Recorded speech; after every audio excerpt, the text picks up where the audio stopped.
Welcome to Living a Luxury Lifestyle, where we talk with influencers in luxury lifestyle products and services from around the globe. I'm your host, Cliff Perotti. Welcome to Living a Luxury Life. I'm your host, Cliff Perotti. In this episode, we'll be talking with Travis Heberling of Visual Filmworks. From crayons and paper as a child to a professional filmmaker as an adult, Travis has been on all sides of art, including video production, animation, photography, design, and more. He loves working on projects with other creative individuals and building partnerships with clients and telling their stories that help grow their businesses. Welcome to Living a Luxury Life, Travis Heberling. Thanks for having me, Cliff. So I'm looking forward to this. Travis, tell us where you were originally from. So I grew up in Central Illinois. Most people have probably never heard of the town. It's a pretty small farm town. Is in Taylorville, kind of close to Springfield, Illinois area. Okay. All right. Any siblings? No, only child. Okay. So I have some of those only child traits, I guess, or at least that's what I've been told. So it's pretty common amongst entrepreneurs, I have to tell you.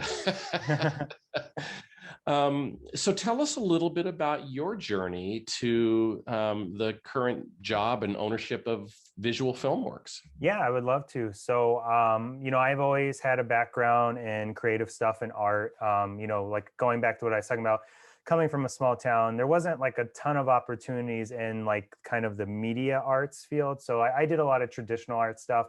I enjoyed doing it. I was never very good at it. So, I would paint stuff or craft stuff and it was okay, I guess, but I always enjoyed it. And kind of around my senior year of high school, I kind of started picking up a camera and playing around with that and stuff. And I was like, well, maybe this is something I'll eventually do. And as I was looking for colleges, I was like, well, I think something in that realm would be good. I wasn't sure exactly what I wanted to do, but I was like, I think I want to go to some kind of art school. So I ended up going to the Illinois Institute of Art in Schaumburg. So that's what brought me up to the Chicagoland area. I studied motion graphics and special effects. And so if you don't know what that means, basically I was doing stuff like logo animation, green screen, compositing like people into scenes and just kind of learning a little bit of everything. But we would also have to kind of film our own things as we were going along too. So I, picked up some of that background as well. Graduated, thought I would just probably work at a company my whole life, but that was not the case. As most creatives kind of find out once they get out into the real world, it doesn't really work that way. It's not like, a normal kind of job where you just start applying and hope that somewhere hires you. And I just started doing freelancing. I did like some internships and stuff. And as it was progressing, I was doing a lot of the animation work. And what would happen is these businesses I would do like an animation video for, they would ask if I could maybe like film some testimonials of a client they had. And I was like, yeah, I can figure that out. And so I just started investing in camera gear. And every time I would do a shoot, I would put that money towards camera gear and just started kind of building up an equipment room basically to have everything I need. And as I was doing that, I found that it was kind of easier to market the more video production type stuff and the photography than it was the animation. I would do these animation videos for maybe $1,000, which might seem like a decent amount of money, but it was like 60 plus hours of work. But then I would go do one of these video shoots, it'd be like 5 hours there, maybe 5 hours to edit, and they were willing to pay like double or triple what they would pay for the animation video.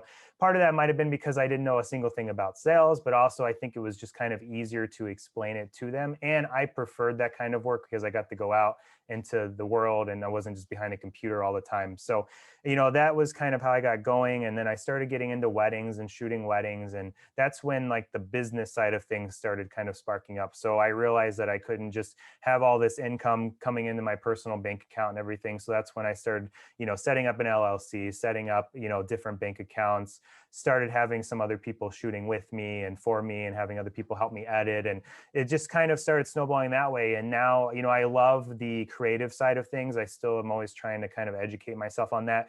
But any chance I get, I'm always trying to absorb any business knowledge I can get, because as someone that came from the creative background, I had like no information about how to run a business. So ever since I started shifting that way, that's like all I want to learn about, and that's all I want to absorb is anything that's business related. And that's kind of how we've gotten to where we are. It's it's hard to define like exact years and everything, but it was just kind of this slow process that brought me to where I'm at. So it sounds like you had started to develop your passion for film and video work in high school. I mean, is that? Yeah, it kind of was, the roots of it was there. I mean, I didn't know that's what it was going to become, but there were some of the roots of it, making dumb videos with friends, and, like I was going back to the traditional art stuff. It was kind of developing from there. And then once I got to college and then into the real world, that's kind of where it took off. Did you ever do any in high school? Did you ever do any of the stop animation stuff? Where you're I like did moving. actually. It's really funny. People don't really know this, but I actually was in a stop animation project that won the Turkey International Film Festival for animation. And it was all stop animation where we were flying. So we had to jump, click, jump, click, jump, click, jump, click. Oh my God. But it's amazing because and then, you fast forward later, I think one of the things you really begin to appreciate in your industry is the magic that is done in the editing room. Mhm.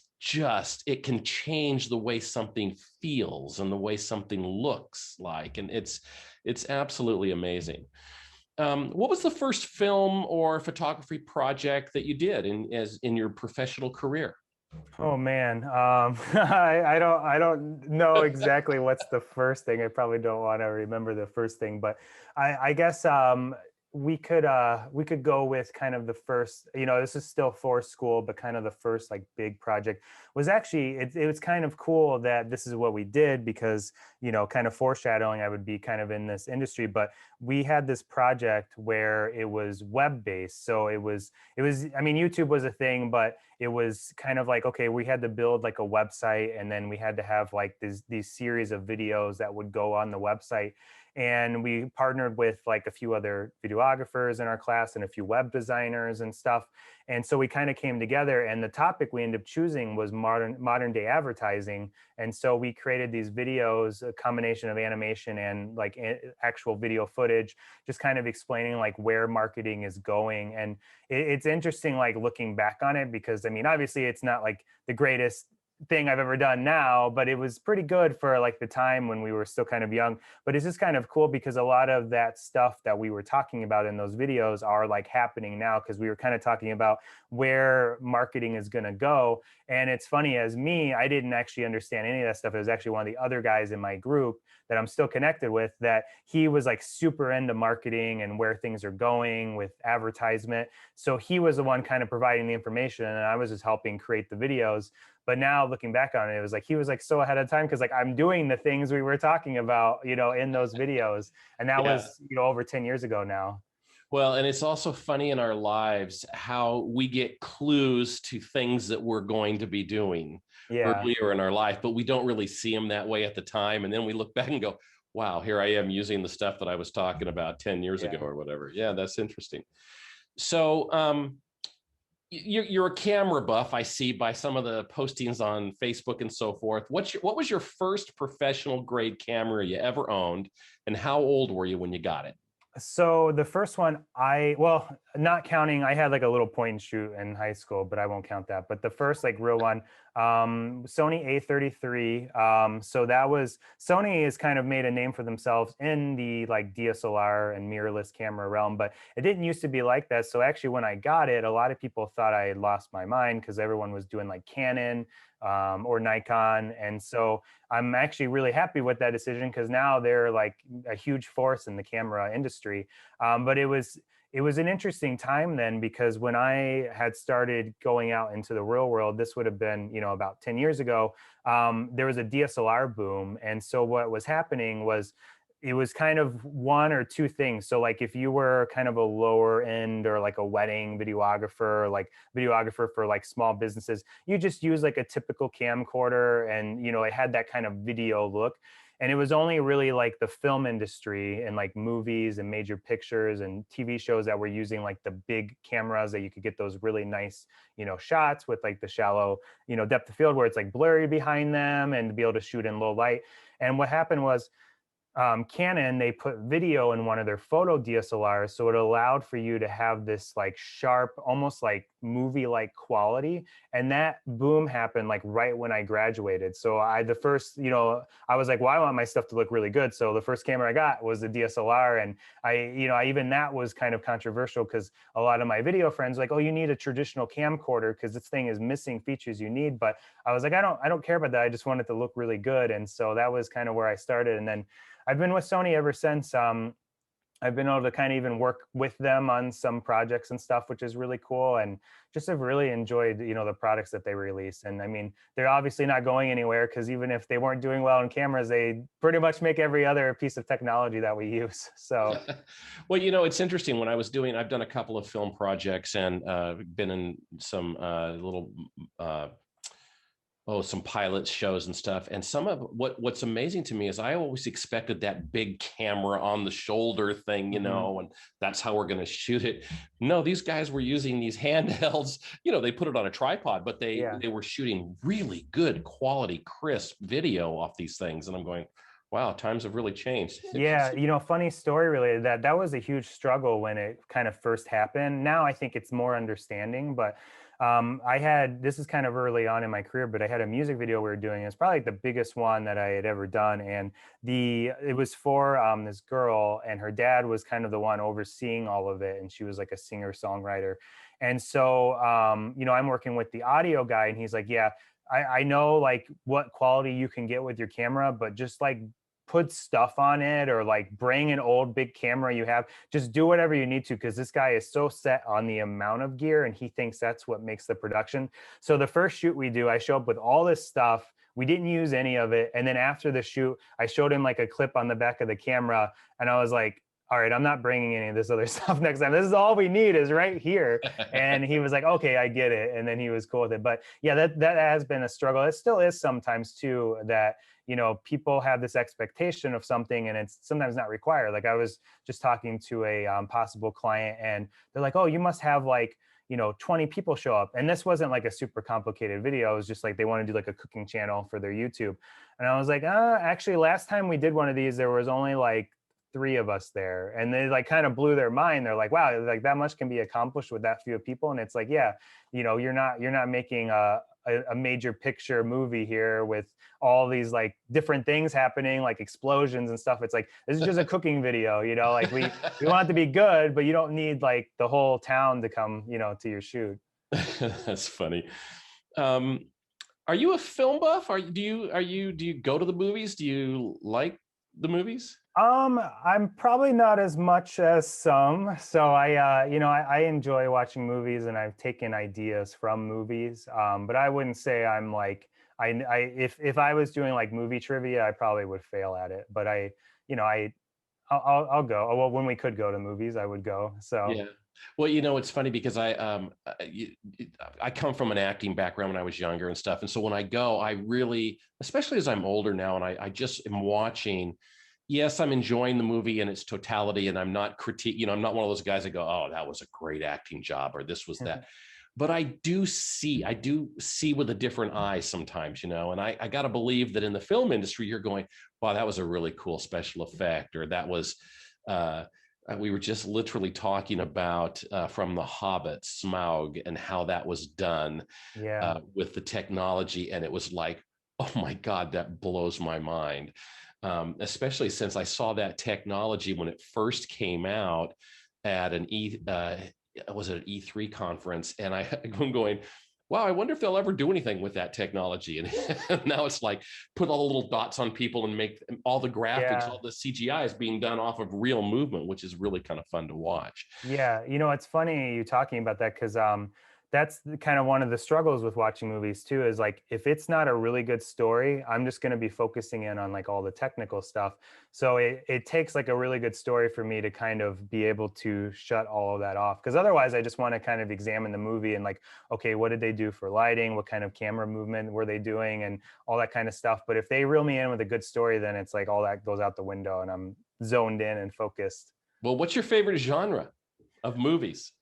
Oh man, I don't know. It's Come on. nowadays too, because genres are so blended. Yeah. It's like they throw like comedy and everything in it. I've become kind of one of those like Marvel buffs. Like I love like what Okay. they've done with that and everything. Like I wasn't totally into it when it started. I never really read comic books as a kid. I wasn't into that stuff very much. The movies actually are what won me over. And it's not even like each standalone movie. Like I can't pinpoint like which one would be my favorite. It's just what they've done where they've like built that universe and like everything is connected, and now they're even doing TV shows and they're connected to each other. So I just kind of love how they've built like a world, and I love how it kind of blends like all the genres together. Like they're technically action movies, but there's a lot of comedy, there's a lot of drama. They've done a good job of kind of meshing that all together. I see you're a fan of WandaVision. I am, yeah, yeah. And I think that goes back to the film stuff. That's the kind of stuff that intrigues me with movies too, is when they try to do something totally different. And especially when they bring back like old techniques. I always find that really cool. Like I some of the coolest photographers I've been able to work with when we've done weddings, when we're not shooting the photos, are the ones that try shooting stuff on film still. And it's such like it's so cool like to see people try to implement how things used to be, but then giving it like a modern twist. I've always been a fan of that. um, it's interesting, the whole Marvel world and Stan's. I was originally, my first business was in the fantasy genre and Dungeons Hmm. and Dragons, and I had at one point 9 companies. We were the second largest game company in the U.S. and we got an opportunity to sit down with him, and what a delightful man. And what was really amazing is that, to your point, is the depth of the stories and the humor and the pain and the all aspects of the human experience in these things, and how they carried that onto film, so that the characters were not just the old Hulk, right? The Yeah. the old but there were strengths and weaknesses and human experience, and so that's great. So I want to switch a little bit and ask about your wife and business partner, Emily. Okay. Now, you guys have been married, I think it's 6 years now. Is that right? Yep. Yep. Where'd you guys meet? So we actually met. So I knew her brother before her, and we were going to this college group that was at our church. So it was for anyone kind of in their college age, and Mhm. they'd have like music and be like a place to hang out and stuff. So I knew her brother, but her brother was very shy. So it was actually, I would say he introduced me to her when she came with him one time, but really it was more like she came up to his friends and introduced herself. So yeah, we just started kind of hanging out, and that connection just kind of naturally started meshing together, I guess, and the rest is history. So, How has she influenced your business life? Because I see that she is involved in your business. mhm. What does she do with you, and how has she influenced kind of the direction of the business? Yeah, we've tried different things. So far, she's been kind of like a go-to second shooter. So it kind of all started. I would just have her come with 2 weddings and see how that goes, and I would still kind of book a second shooter like normal, and then she would maybe just assist with, or if they only had just me, I would bring her along and not charge them for that, and just have her kind of start learning. And it eventually.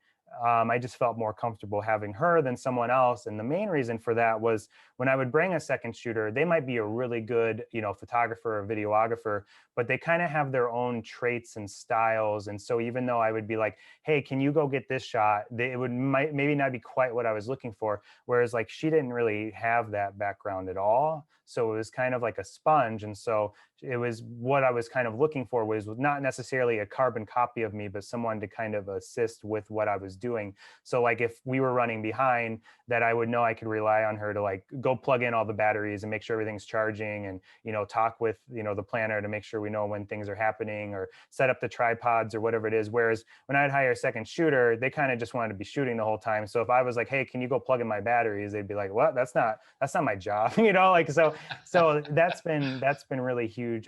We've tried other things. Some things stick, some things don't, like with the back end stuff. But yeah, the main focus has just been having, someone to kind of be able to shoot with me. And it's nice to kind of keep it in the family then too. Yeah. Plus, it's I've always worked with my spouses, if you will, if you and or partners, and it's a different dynamic, Hmm. but it's good because it helps. You get input sometimes that you don't want, but you do get Yeah. input. That's great. Now, on April 7th, you did an online reveal that showed you are expecting a girl, I understand. Yes. Yeah. Yeah. Is this your first child? Yes, first one. So everything is about to change. Oh So, yeah, life will definitely change. When's the baby due? August, middle of August. Okay, that's got to be exciting. A good time. Yeah, yeah, it'll Yeah. be fun. It'll be interesting for sure, but it'll be a lot of fun. I use that word a lot. Well, this is going to be interesting. Yeah, it's one of those Oh, things. It's like as much as you plan, it's like you really can't like totally imagine, how your world's gonna flip upside down. that is absolutely true, my friend. Well, congratulations on that front. That's Thank you. great. You probably don't know this, but I came across you under the Bellatiamo brand. Tell us about Bellatiamo. What was it? And you've moved kind of beyond that into Visual Filmworks. Why that transition? Yeah, I'll explain that. So they kind of coexist with each other. So when I started, I just kind of used my name as I was freelancing, and I would do shoots for myself. I would subcontract for other companies, and just kind of kept it under just Travis Heberling photo video or whatever I felt like calling it that time. And as we were progressing, I was shooting more weddings, and so how the weddings kind of started is I actually was shooting for a company. I did that for about a year, and I was doing like 2 or 3 weddings a weekend, but it was a very kind of cookie cutter style of shooting. So it was like very simple, very basic, kind of treat every wedding the same. And I was kind of like, this seems kind of silly because every couple is different. So you're trying to force them into this box where they each have their own kind of uniquenesses. Like even if they're getting married at the same location, it's like it's two totally different types of people, different family, different friends. And so I wanted to kind of lean into that if I was going to keep doing weddings. So I, started up my own business, and we do photo and video for that. And within that, that kind of started taking off mostly from referral, and, referral from other wedding vendors and referrals from other brides. And it started growing. And while I was growing, I was still doing some other work that I was doing before the wedding. So like videos for businesses, real estate videos, things like that. And what I found is it was very hard to communicate that with a wedding brand because it's two totally different audiences. When you're talking to a bride and groom, you're talking about this family heirloom that you're creating for them, and that you're talking about all the emotional stuff, and there's kind of a timeline. It's like they got to get this figured out by this date because this event is happening. But then with commercial clients, you're kind of more talking to them. I mean, you're talking to them about something that's important in their business, but they're looking at a different kind of outcome. So like with the bride and groom, they're just looking for this final piece that'll kind of be with them forever. For a company, they're looking to you to create something for them that is hopefully going to bring more revenue in some way, whether that's more leads, more backers, whatever it is. And so we decided to split off and create a separate brand for that. And that became Visual Filmworks. And so they kind of coexist with each other. I mean, they both are kind of operate under the same kind of values and principles, but just to keep things clean for us, when we're talking to couples, we like, hey, here's Bellatiamo, send that their way. Or if we're talking to a business owner, we have Visual Filmworks and send that to them. And I think it's helped us a lot to kind of grow in both of them, because we felt like we were kind of holding ourselves behind because we were trying to appeal to everyone with one brand, and it just wasn't Right. working out. Yeah. Well, and I want to dig more into Visual Filmworks, but before we do, I want to, here we are on Living a Luxury Life, and You've recently become involved with the Luxury Marketing Council in Chicago, and I wanted to get from you the response to a question that I ask everybody, which is, in talking about luxury, what does the term luxury mean to Travis? Um, that's a good question. So I Oh man, this is a tricky one. So I probably should have been prepared for this. In our business, like we consider, especially Bella Tiama, we consider it a luxury brand. Like it's not the cheapest photographer, not the cheapest videographer, but we know whoever books it, they're gonna be extremely satisfied to the moon and back. Like they're gonna almost feel like they should have paid us more money because it was so valuable to them.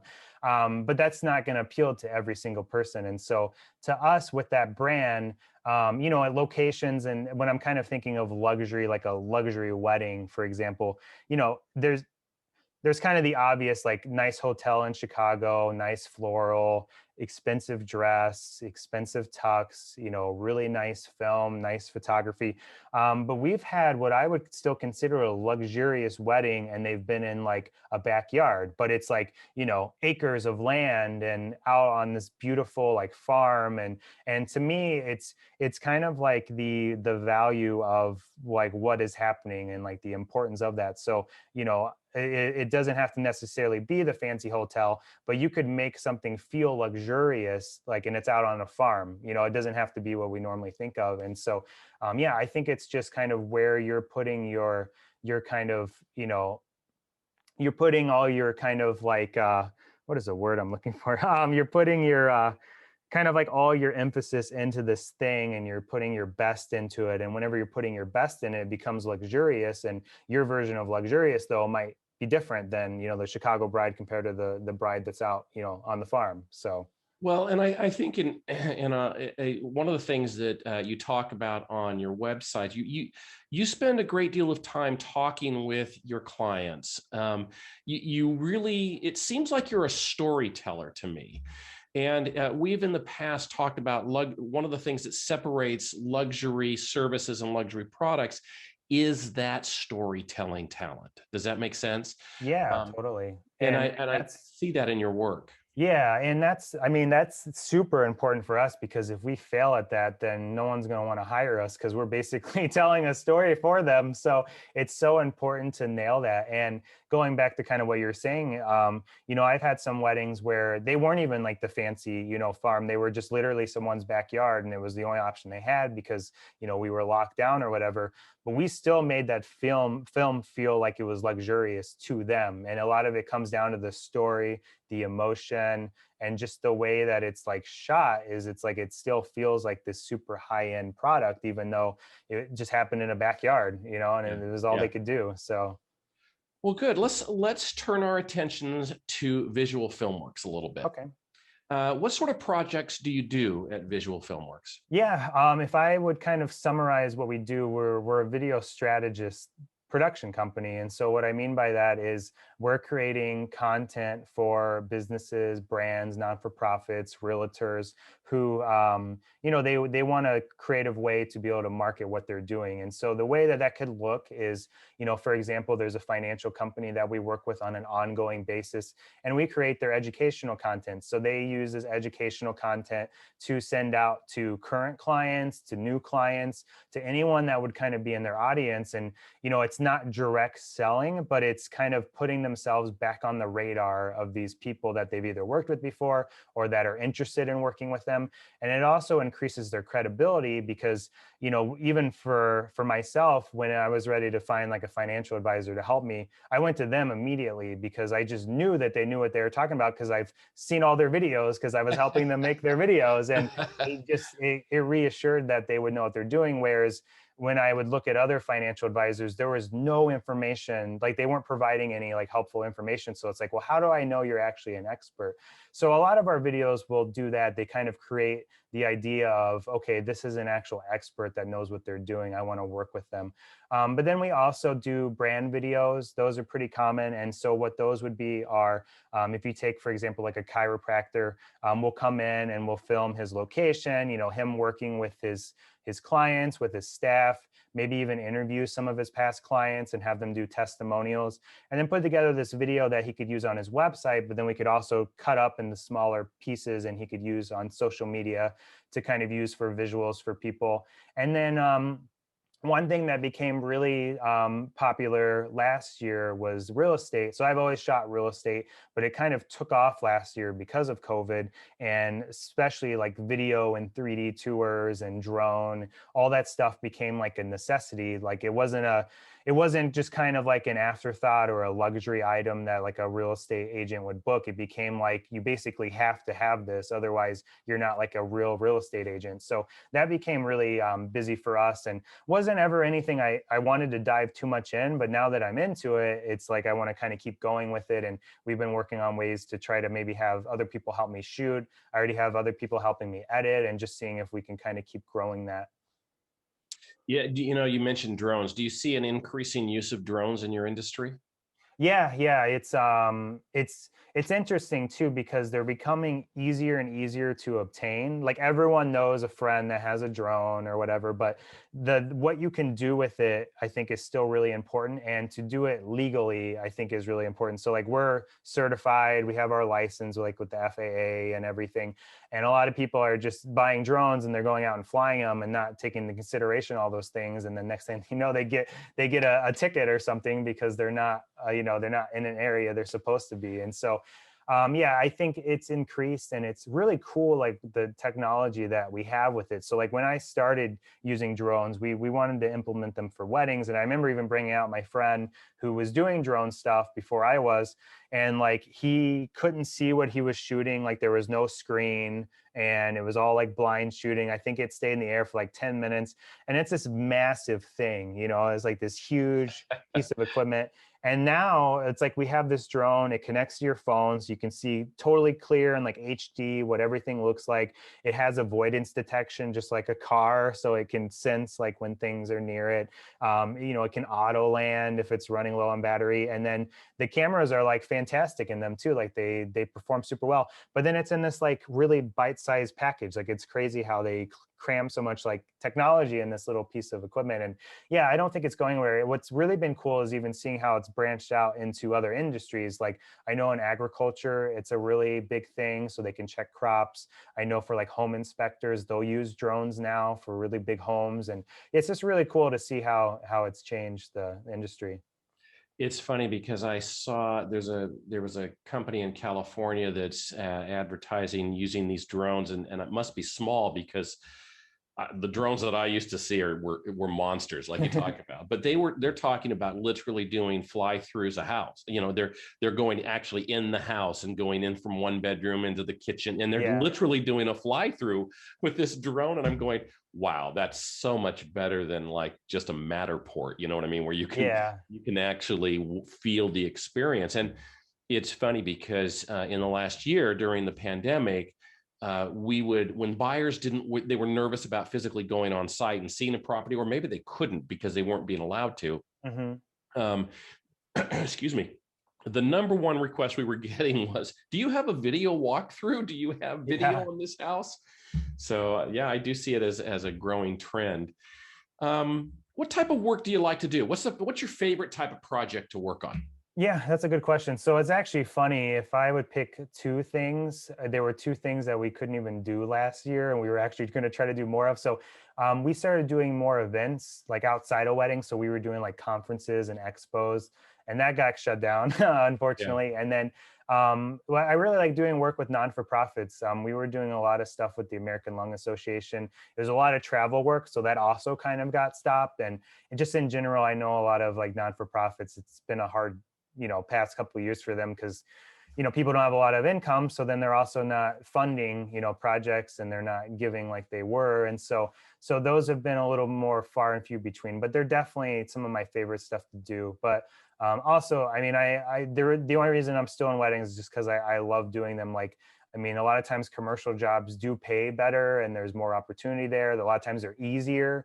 But there's just something really special about, going to this event that's going to happen once in their life, and it's like super important to them, and you're basically creating something that's going to probably outlive them. It's going to outlive me. And so that there's something really cool about that you don't quite get that same kind of feeling when you're making a video for a business. Like you feel good about doing that because you're helping the business, but in a year it's going to be outdated because they're going to have new staff or whatever it is. Whereas like the wedding, that's just going to always be timeless. What's the most challenging project you've worked on? Um, there's probably been a lot. I mean, weddings, as you can imagine, they're kind of a live event, so you're being thrown things at all times, and we've done a pretty good job. So I would say when I started, I saw a lot of nightmare situations, but what's good is you kind of learn from that. So a lot of that stuff gets put in our contract and gets discussed on the phone before the event. So it doesn't really happen anymore, which is good. But there's always still that occasional issue you run into. Like I remember there was this one where they for whatever reason, it just was not organized very well at all, and it was at the Art Institute in Chicago, and the wedding was happening there. And we arrived to the building, it was locked, and this is before COVID too, so there wasn't even restrictions.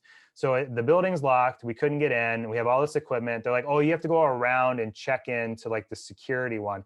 So we walk all the way around the building with all our equipment. Well, they don't get there till 5 o'clock, and it's like the wedding starts at 6, and like we need to get in there, and it's just like this huge headache of getting in and everything. So from there on out, I was like, okay, we got to make sure like all this stuff is covered when it comes to a wedding. So, like not only are we knowing where the location is and when things are starting, but it's like, are there any restrictions with getting in the building and, figuring out things like that. So yeah, I would say probably most of our struggles have come from weddings, but you just kind of learn from those, and then hopefully they don't ever happen again. So It's fun when you're on a shoot as as the actor or whatever, and you go to these things. People don't realize how much work goes into something to get the 1 minute or yeah. 2 minutes on tape. You know what I mean?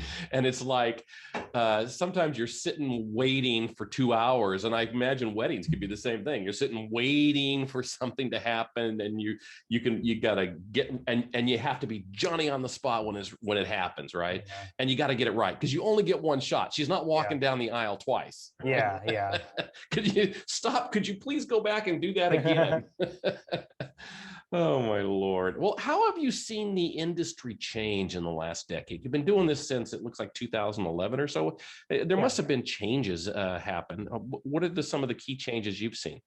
Yeah, I think the two main things I kind of think of is one, we were already kind of talking about, but technology and how it's become more accessible, so more people can kind of get in, but it doesn't necessarily mean that they're good at it. And so there's that kind of there's a lot of people kind of up and coming now, but it's like they don't know what they're doing with the equipment, and there's kind of this mindset of like, just like with the drone, it's like, oh, I'll just buy the drone and then I can start like selling drone photos to people. And it's like, no, you need to learn how to use this. And we didn't really have the luxury when I started. Like when I was starting, there was still even like tape cameras and stuff, so you had to learn how to like capture the tape and stuff. It wasn't like this instant, you just pick up the camera and you can start shooting. It was like there's all these steps you had to do. And so that's been definitely a change, just like the accessibility of the gear, but also the way that video is used. And it's even kind of changed like the wording and the way we market ourselves. Because when I started, web and YouTube was a thing, but it was kind of like an item that you just had, like kind of a luxury item. So it's like, look at me, I have a video on my website, and it's like that was it. It was just like, I'm cool because I have a video on my website. Now the video is so important to your marketing that it's a necessity. Like regardless if you're hiring a professional or you're doing it yourself, you have to be doing something, otherwise you're going to get left behind. And I really see that like in real estate a lot, because typically when I'm talking to agents, like when I'm shooting the house, we'll make small talk. And one of the most common things I'll ask is just like, oh, like, how have you been busy? Or like, how has the market been? And the agents that say, oh, I'm slammed and it's super busy, they're the ones I know that are doing marketing correctly and they're doing video. But then the agents that are like, oh, it's been really slow, or like I haven't had a lot of, homes on the market, I know for a fact they probably don't even have a Facebook. They don't have an Instagram. I know they're not doing video. And so it definitely helps set you apart. And so just kind of that importance of video has really changed as I've been doing this. And it's made it, in some ways it's made it easier for me too, because it's, it used to be a luxury item. So you had to kind of like really sell to people why they should get one. But now it's like, it already kind of sells itself. It's just, you just can't screw it up, when they come through the door, and you got to kind of set yourself apart from anyone else they might be looking at. Well, you think of a project from, creative concept stuff to filming to editing to post-production. What's your favorite touch point in that process? What do you like to do the most? Definitely the production. Actually, one of the first things I started trying to get help with was the editing. Not that I don't love editing, but it's one of those things that you just have to get consumed in, and it's really hard to work on a business when you're so focused on doing an edit, and you can't really multitask because it's two different sides of the brain. Like me doing phone calls is a lot different than me sitting down and trying to focus on telling the story. So that was one of the first things we tried to get rid of. So that's definitely at the bottom. Like I was saying, I love doing it, but it's just not practical when you're trying to grow a business. But definitely the production and shooting, I just love like being a part of the event, and it's happening, and you're doing your job, and you're actually meeting the people that you're working with. It's great. It's definitely probably my favorite part of the whole thing. Interesting. You're touching on my next question, which, so here you are, you're not only this talented videographer and photographer and production guy and all that, but it's funny when you go from doing the work to suddenly owning your business as well. How has owning a business changed what you do on a daily basis? Yeah, it's kind of freed me up to be willing to kind of give away the work as needed. I'm in a lot of like photographer and videographer groups, and I remember there was this topic that came up one time, and this guy was practically bragging that he was about to go to bed at 2 a.m. because he just finished up his photo edits or whatever. And so I go on there and I post, and I'm like, I don't know why that's something to brag about. Like, you should hire an editor, and everyone was trying to defend it. And they're like, well, he's giving away money because he's paying an editor. And I'm like, no, he's freeing up his time, because, if he isn't spending all his time editing, he could be working on his business. He could be meeting new people. He could be out doing shoots, or, he could be having a life, like he could be spending time with family and not up at 2 a.m. doing this edit. And well, let me just tell you this: you're about to have a kid. Your nights of not being up at 2 a.m. are over. yeah. Well, at least it'll be because of the kid and not because I'm editing photos all night. So. Yeah, that's true. Oh my. Well, so where do you see Visual Filmworks going in the next few years? Do you have any specific objectives that you'd like to share? Yeah, I think it's a little tricky to totally predict, because kind of I try to set like a 1 year, 5 year, 10-year goal of like where we're going to be. Well, two of the main things we wanted to do was events and non-for-profit work, and that got kind of crushed last year. And so it's hard to say exactly, but I think as things kind of reopen, we do want to lean back into that again. I did really enjoy that. Kind of going back to what I was kind of comparing working with businesses compared to with weddings.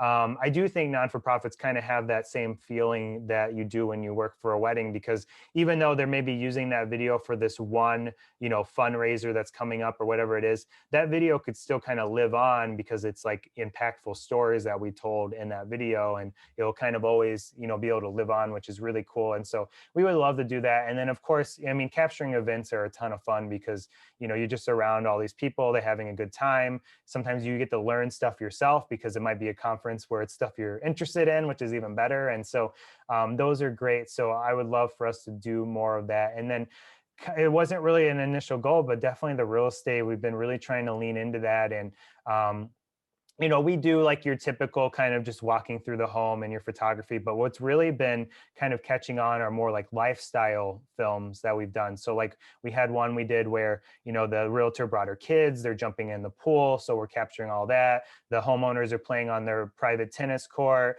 They're driving up in their fancy car. And so that's been the thing we want to do more of, because I mean, the normal real estate videos we do are nice, and they're still going to be better than someone doing their phone, but it's not that much different. And with like the way phone technology is getting and stuff, if like we could save the agent money and they just do it themselves, we're okay with that if it means that we're doing something that they can't do, which are kind of these lifestyle films that tell a story of the property.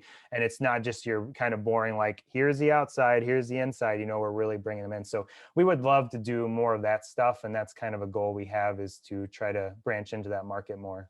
You're reminding me of a video that was shot on a property in Malibu on the Bluff, and probably some of the most expensive real estate in the world. And the owner of the home wanted to do something different than what you were just talking about. I don't just want another drone. I don't just want I want something unique. And he was in the film industry. And so he wrote a short action film that was literally like 5 or 6 minutes in length, that it was a James Bondy kind of thing where the guy came in and he was walking through the house and stuff, right? Yeah. But it was this story. But what you were really realized at some point was, hey, this is really about the house, not about this story, but it captured you. It was, so I that creativity, I think, is going to be where it's going to be really fun to see how it evolves over the next week. Kind of going off of that, when you think of a car commercial, you never know it's a car commercial, and that's good video marketing, because it starts out, the family's in the kitchen or whatever, and it's like, okay, is this a cereal commercial? And then they're camping, so you're like, is this a commercial for Cabela's? And then next thing you know, they like close the door on the car and they drive away, and it's like Honda, and it's like, oh.